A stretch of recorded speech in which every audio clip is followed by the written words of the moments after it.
ત્યારે એને કીધું બીજો કોઈ રસ્તો મારા જોઈએ એટલા પૈસા તમને દઉં. ઓલા કે કરોડો રૂપિયા નાખીને તો પણ હવે આમાં કંઈ થાય એમ નથી, આની દવા જ નથી. એટલે એને નક્કી થઈ ગયું કે હવે મરવાનો શું. એટલે એના ભાઈબંધને એને બોલાવ્યો.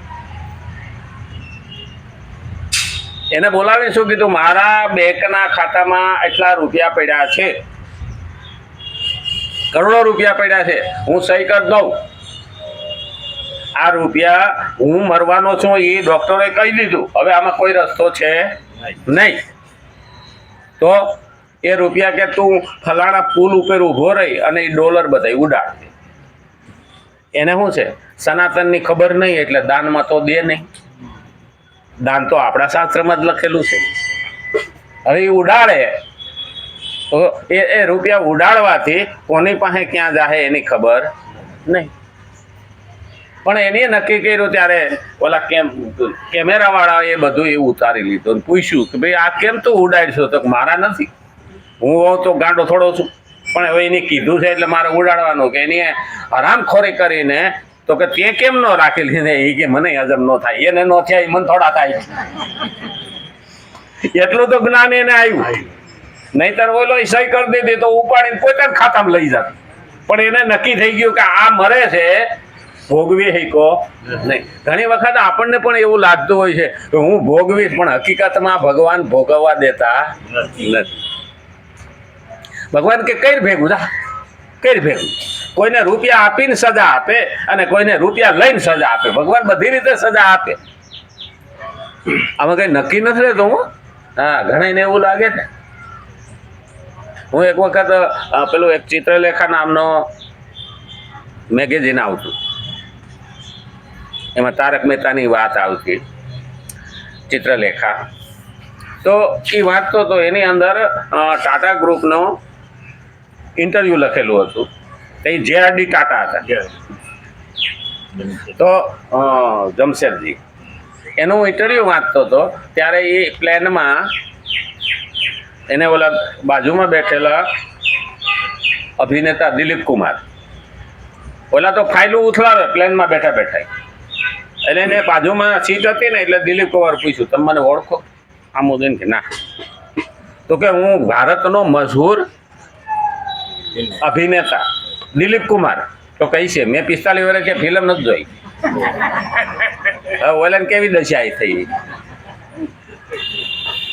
પછી ઓલા ઇન્ટરવ્યુમાં પૂછ્યું તો કે મેં 40 વર્ષ ત્યાં ઘરનું અનાજ નથી ખાતું.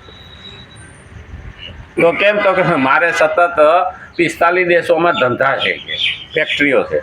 તે હું સતત પ્લેનમાં ઉડતો હોઉં, અહીંથી વાં જતો ને વાંથી વાં જતો, ક્યાં હોટલમાં ખાતો હોય, ક્યાં પ્લેનમાં ખાતો. હવે આ બધું કરી લે. ભલે અબજો રૂપિયાની મિલકત છે એની પાસે, સારામાં સારું છે અત્યારે, પણ એ જિંદગીને આપણે સુખ ગણીએ, શું ગણીએ? ભોગવી શકે ખરા? નહીં. શું કે ઘર નથી જોયું? જે માણસે 40 વર્ષ ત્યાં ઘરનો રોટલો નથી ખાતો, ત્યારે ખબર પડે આપણને કે આપણા વડવાઓએ જે માગ્યું ને કે પ્રભુ એટલું ધન દેજે કે કુટુંબનું ભરણ પોષણ થાય, અતિથિ ભૂખો ન જાય અને અભ્યાગત નિરાશ થઈને ન જાય. આમાં સુખ માગ્યું. આ સુખ નથી. આપણને એમ લાગે આ રૂપિયા દઈને દુઃખ દીધું. બધું હાંસવું તો ખરું ને. કરોડીઓ છે એ ઝાડ ઊભું થયું ને તે બહુ મોટું કરે અને પછી એમાં ને એમાં હલવાઈને મરે. હા, કરોડિયાનું મોત શેમાં હોય? એ ઝાડું ગૂંથ્યું એમાં. એટલે બહુ ઝાડું મોટું કરવા કરતા જેમાં જોઈએ ને એમાં મજા આવે. હા, પહેલાં તો અમુક છે ને બહેનો એમ કહેતા ને કે મારે તો મોટો બંગલો હોય ને તો સારું. હા, અને બંગલો થાય ને પછી સાફ સાફ કરવામાંથી જ નવરી ન થાય. અખતરો કરજો ને મોટું મકાન અહીં છે ને એમાં બિચારી તૂટી જાય અને વહુ કે આવડું બધું મકાન છે હું કેટલી સાફ કરી લઉં. એટલે વહુ કોઈ કામ કરે ને પછી હાહુ ને વહાણે ગવાના અને બંગલોય સાફ કરવાનો. બોલો. અને એક તો પેલા સિક્યુરિટી ગાર્ડ વાળાને લોટરીની ટિકિટ લઈને આવ્યો એટલે પેલા મહાપુરુષ ત્યાંથી નીકળ્યા એટલે ટિકિટના પૈસા દીધા ને ટિકિટ લીધી ને કે હું શેની ટિકિટ લીધી તો કે લોટરીની તો કે ને કે 5 કરોડની એટલે કે તું શું કામ કે છો તો કે સિક્યોરિટી બંગલાની આગળ કે ખુરશી નાખીને બેસે ને શું કે ગાર્ડ સિક્યોરિટી ગાર્ડ હા હા કરું છું એમ હા લોટરી લાગશે 5 કરોડની શું કરે તો ગામડે જઈશ બંગલો બનાવીશ આગળ એક 4 વ્હીલ ઊભું રાખીશ મસ્ત હવેલી જેવું બનાવીશ પછી શું કરે તો કે ત્યાં ખુરશી નાખીને ગાર્ડ બની તો કે આ બેઠો સારો